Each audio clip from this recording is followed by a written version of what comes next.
Panginoon, sa pagbubukas ng aking mga mata at sa pagdama ko ng unang hininga ng umaga, ako'y lumalapit sa iyo ng may pusong mapagpakumbaba at pusong puno ng pasasalamat.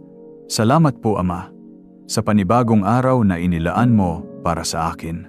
Hindi ito aksidente, kundi isa pang patunay ng iyong kabutihan at tapat na pag-ibig. Narito ako, O Diyos, upang purihin ka bago ko harapin ang anumang gawain o hamon sa araw na ito. Ikaw ang una sa aking isip, ikaw ang una sa aking puso, at ikaw ang una kong nilalapitan. Sapagkat batid ko, wala akong magagawa kung wala ang iyong tulong, at wala ring saysay ang lahat kung wala ang iyong presensya. Panginoon, ang iyong awa ay bago tuwing umaga. Kahit paulit-ulit akong nagkukulang, paulit-ulit mo rin akong pinapatawad at inaakay pabalik sa iyong piling.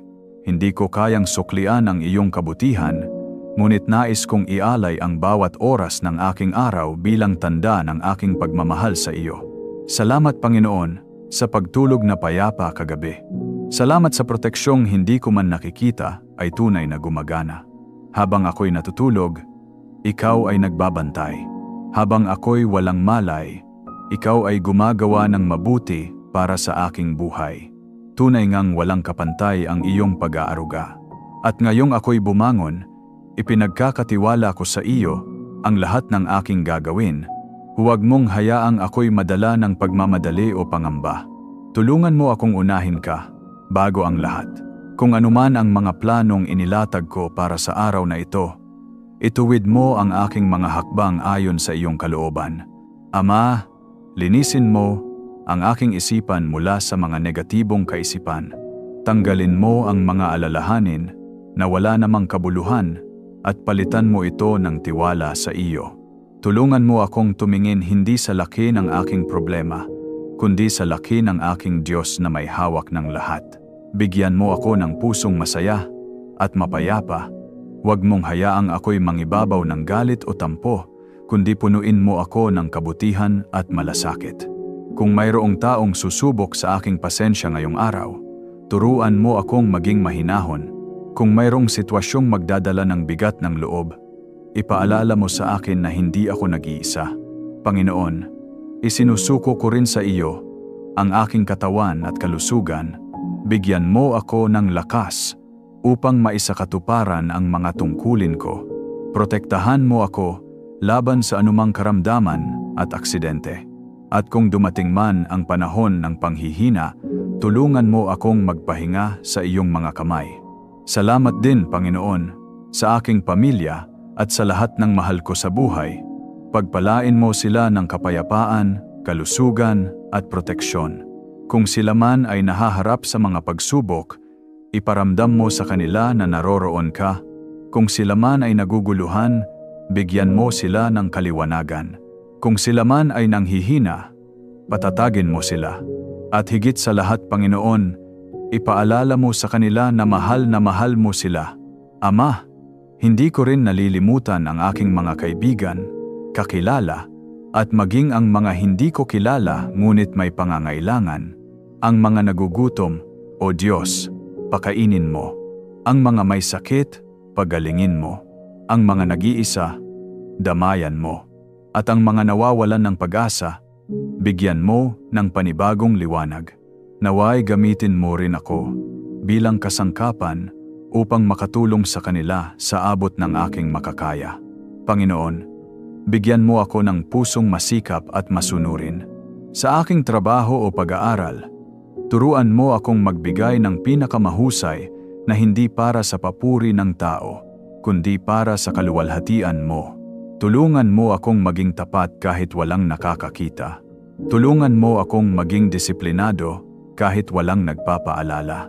At tulungan mo akong maging masipag, hindi para sa pansariling kapakinabangan, kundi upang maging pagpapala sa iba.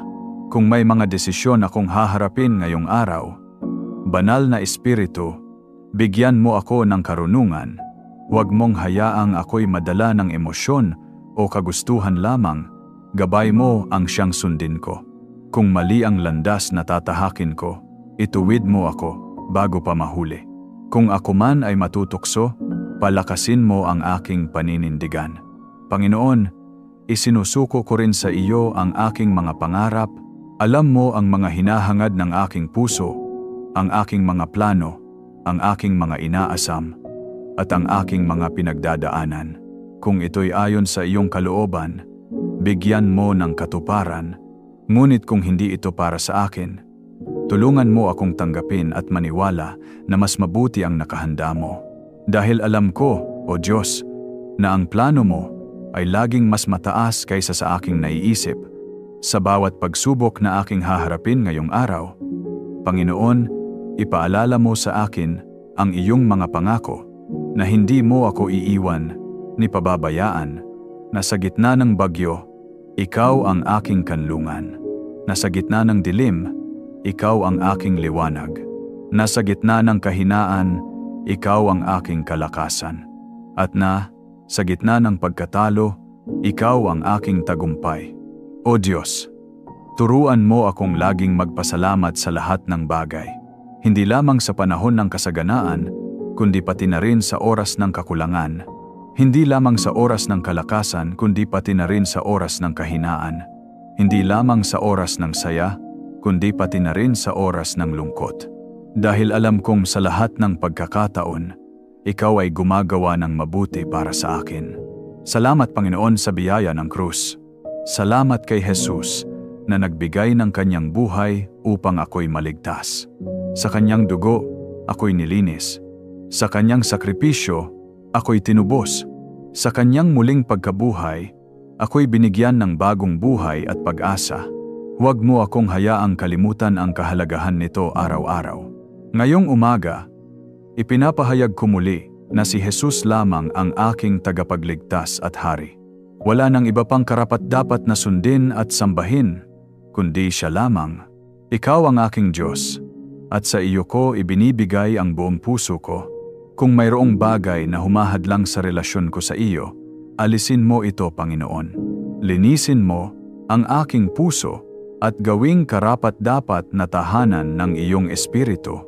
At sa buong maghapon na ito, Panginoon, samahan mo ako.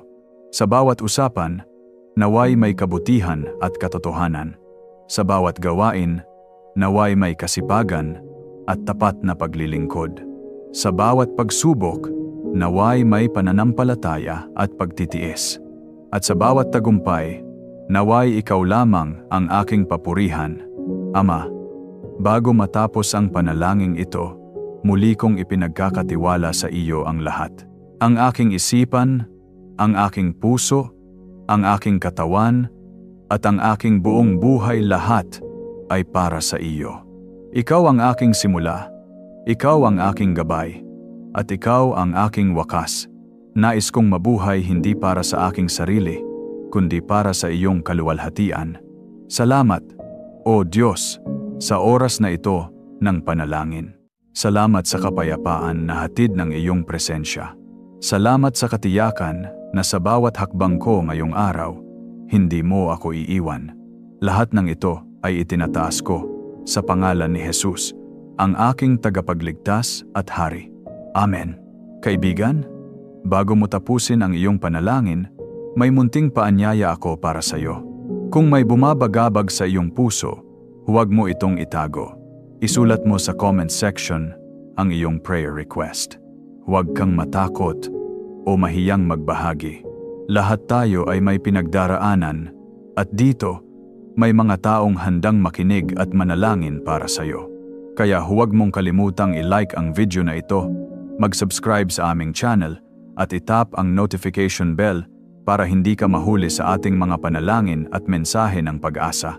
Magpatuloy tayong kumapit sa Diyos sa oras ng katahimikan, sa gitna ng pagsubok, at sa bawat panahong tayo'y nananalangin. Pagpalain ka ng Diyos ng kapayapaang bumabalot sa puso at lakas na hindi nauubos, at tandaan mo, ang Diyos ay tapat. Hindi siya nakakalimot, hindi siya nawawala, at kailanman ay hindi kanya iiwan. God bless you.